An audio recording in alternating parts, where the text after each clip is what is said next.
Eu sou Rafael. Quem não está me reconhecendo é porque agora eu estou mais cabeludo.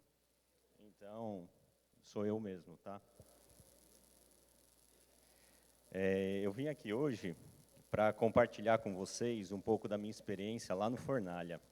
Fornalha é esse movimento... Oi? Alguém falou meu nome?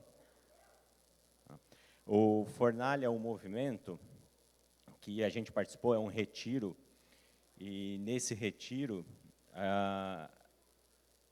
foi eu, o Salom e a Samela, e vamos lá, abrir aqui, vamos lá. Então, esse retiro que a gente ficou lá 7 dias, é um retiro de louvor e adoração do Dunamis. Esse Dunamis foram os meninos que vieram aqui há uns 6 meses atrás, e eles fazem parte desse movimento, né?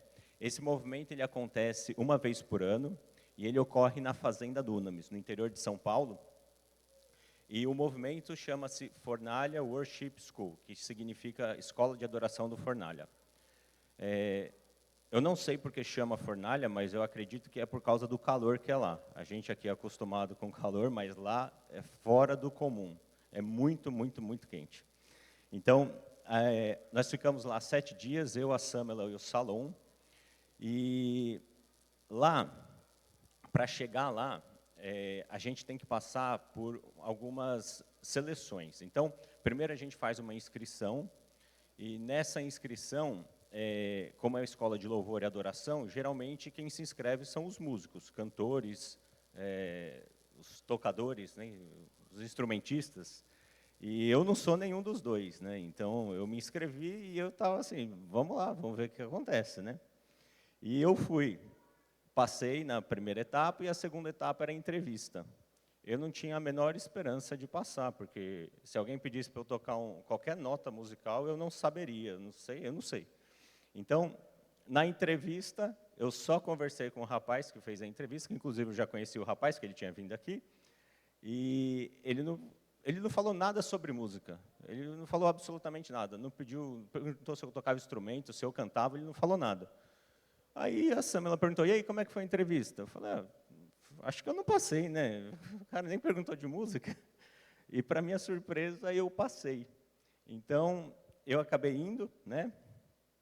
E eu fui aprovado. E aí eu fiquei me perguntando, poxa, mas por que eu fui aprovado? Por que eu fui escolhido para estar nesse evento, né?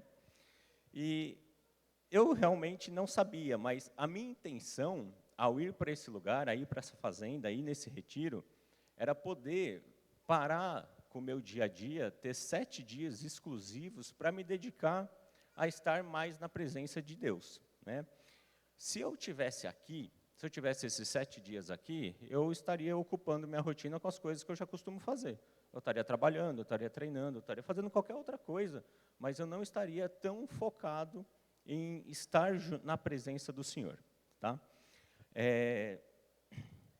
Então, eu acho que um movimento desse, ele é muito importante para todo mundo poder parar um pouco na rotina e estar mais na presença. A gente tem que estar mais focado, a gente tem que estar mais dedicado a estar na presença do Senhor.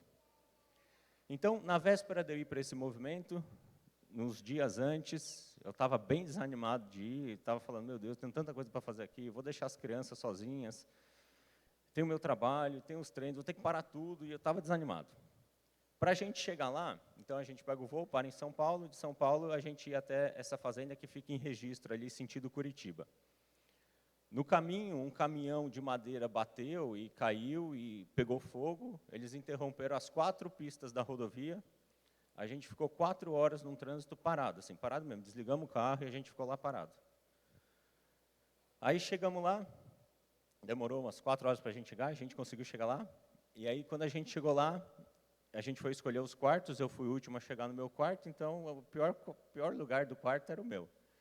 Então a gente estava numa casa ali que tinham 14 pessoas, 2 banheiros, beliches, ventiladores no chão só, não era em cima, o meu ficou na parte de cima, se eu levantasse o braço eu encostava no forro, estava bem quente lá. E eu falei, meu Deus do céu, eu quero ir embora daqui.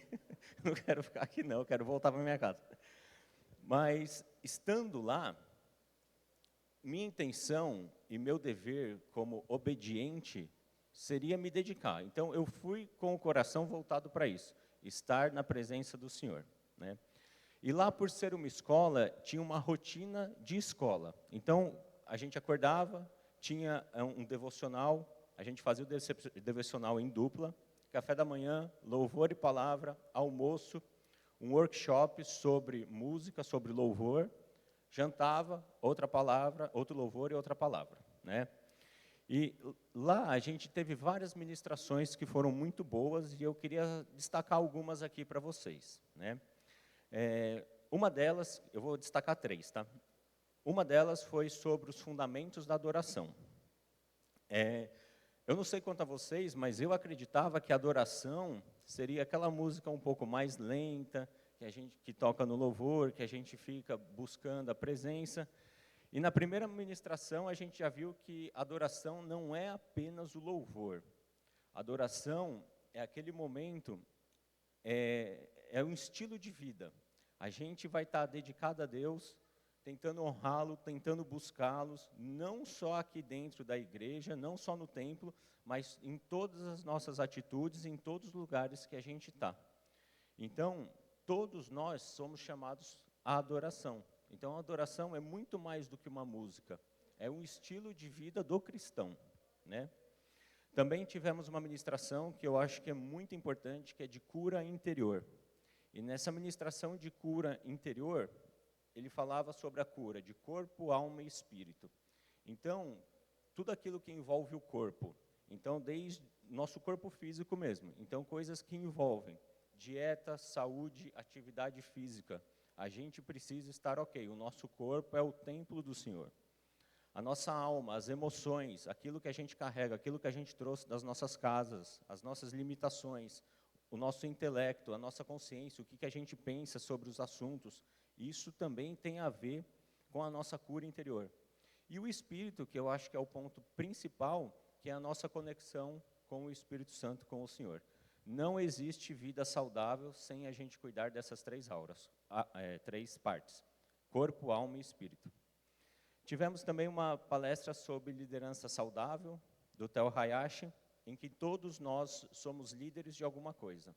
Pode ser no nosso trabalho, pode ser na nossa casa, pode ser na criação dos nossos filhos, pode ser com os amigos, pode ser na sala de aula.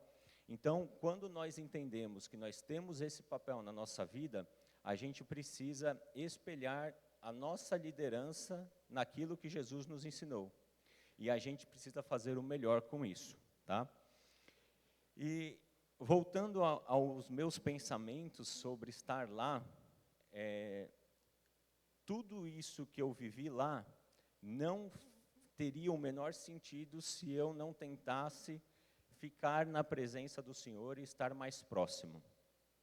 Tudo que Deus quer conosco é deixar um relacionamento íntimo, um relacionamento próximo, que a gente conte os nossos segredos, conte o que a gente passa, conte o nosso dia a dia, para que isso volte como um espelho. A partir do momento que eu jogo, que eu falo, que eu me relaciono, tudo isso volta para mim.